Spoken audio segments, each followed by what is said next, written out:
Central de Jesus College Community Extension Services. The office renders services to cater the needs of the community in line with the school's resources to facilitate enhancement and sustainable development for its partner participants. Also, the interaction provides the avenue for GJCians to become socially aware, morally upright, civic-minded, useful citizens, and eventually globally competitive. Moreover, it aims to strengthen the bond between the school and the community. The following are the CES programs. First, Literacy Program. Facilitates teaching learning among the volunteers and the partner participants. These are the activities and volunteers and the partner participants. Teaching the young occupants of GK Solidad tutorial in reading, writing, and vocabulary. Storytelling, tutorial math, financial literacy and simple bookkeeping, information dissemination about earthquake and fire, tipid kuryente tips, and lastly, computer literacy. Second, health and values promotion.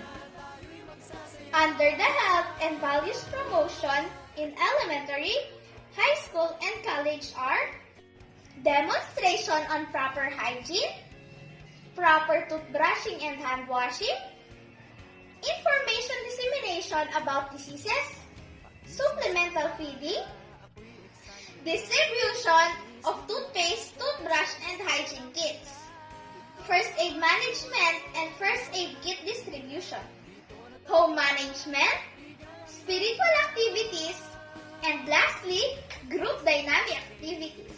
Third, environmental development.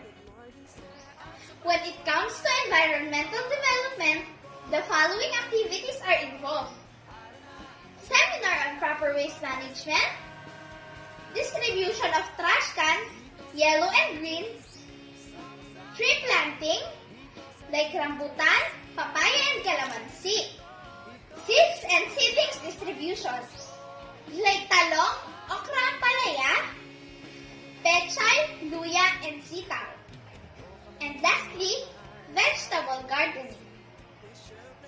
Livelihood Program opens the avenue for the students to share their talents and skills with the partner participants and help to alleviate the social condition of the less privileged members of the community. These are the activities under Livelihood Program. Training on food preparation and preservation, liquid soap and fabric conditioner making, financial literacy, simple bookkeeping, small business management, and lastly, loan grant to Project Share member 1,000 capital to 25 households. Fourth, gift giving and relief food donation. The following are the recipients of relief operation and gift giving: victims of Habagat flood, victims of earthquake in Cebu and Bohol, victims of Typhoon Pablo, victims of Lando and Nona, indigent families of Poblacion, Malapit, Aluwa, Santo Cristo, San Roque, and GK Solidad. Selected pupils of AES, Bahay Santa Maria Occupants, Bahay ni San Jose Occupants, and St. Joseph Elementary School. Selected patients of San Antonio District Hospital, and selected families of projects of CBA-CAAP. And lastly, Cultural Heritage Promotion. Under Cultural Heritage Promotion are participation in church activities, like feeding, street dancing, and tree planting. Participation during Fiesta Celebration Parade. Intermission number during community-based activities.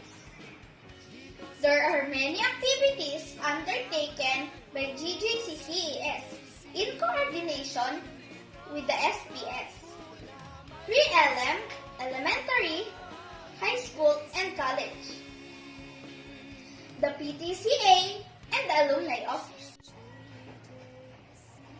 GJC donated 1 unit house at Gawad Kalinga, Soledad, amounting to 57,000 pesos in 2005.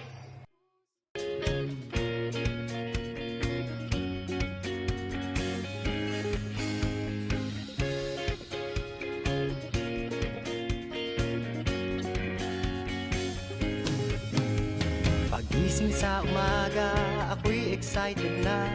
Alis ng maaga, sa general ang punta. Ito ang school ko na walang katulad. Dito natagpuan, ligayang hinahangat. Pagpasok ko sa gate, I always wear a smile. Good morning ma'am, good morning sir. At sabay kaway, ito ang school ko, school with a heart. Tara na, halika na, tayo'y papasok na. Dito sa GJC, sama-sama tayo. Dito sa GJC, mag-enjoy ka dito. Ito ang school na may puso. Ito ang GJC. Ganito kaming magmahal sa GJC.